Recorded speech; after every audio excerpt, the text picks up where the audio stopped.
పెద్దపల్లి జిల్లా గోదావరి ఖన్నిలో గాంధీ జయంతి వేడుకలు ఘనంగా జరుపుకున్నారు. ఈ సందర్భంగా మహాత్మా గాంధీ విగ్రహానికి ఎమ్మెల్యే రాజ్ ఠాకూర్ పూలమాల వేసి నివాళులర్పించారు.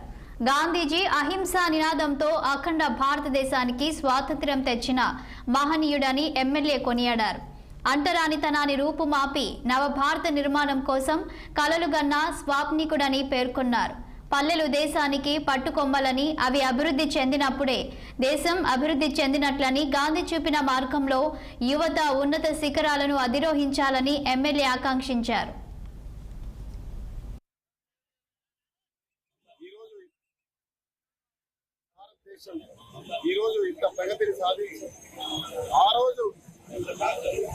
స్వతంత్రాన్ని తీసుకురావడానికి శాంతియుతంగా పోరాటం చేసిన మహాత్మా గాంధీ ఆలోచనలు ఇప్పటికి కూడా కాంగ్రెస్ పార్టీ దేశవ్యాప్తంగా అనుసరిస్తూ ప్రజా సంక్షేమాన్ని ప్రపంచ దేశాలకు నీటిగా భారతదేశాన్ని తీసుకొచ్చిన చరిత్ర ఈరోజు మహాత్మా గాంధీ ఆశయాలు దాకా నెహ్రూతో మొదలు పెట్టుకుంటే ఈ రోజు వరకు కాంగ్రెస్ ప్రభుత్వం చేసిన ఘనత అనే విషయాన్ని ఒకసారి మీ అందరూ తెలియజేస్తూ ఈ రోజు కూడా వారి యొక్క సందేశాన్ని, వారి ఆలోచనలు, వారి యొక్క మార్గాన్ని నడుస్తూ పేద ప్రజల సంక్షేమం కోరుతూ ఏదైతే ఉన్న ప్రాంతాన్ని పూర్తి శాతం అభివృద్ధి చేస్తూ రాష్ట్రంలోని తెలంగాణలో ఈ ప్రాంతానికి కూడా ప్రత్యేకమైనటువంటి గుర్తింపు తీసుకురావడానికి, పునరుద్ధరణ తీసుకురావడానికి మేము పనిచేస్తా ఉన్నాం.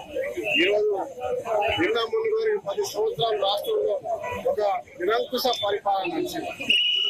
రాష్ట్ర ప్రజలందరూ కూడా ఏ రకంగా తెలంగాణ సాధన కొరకు ఆ రోజు స్వతంత్ర సాధనకు పోరాటం చేసినారు, ఈ రోజు శాంతియుతంగా ఓటు ద్వారా తిరుగుబాటు చేసినారు. ఇలా మరొకసారి గాంధీ ఆలోచన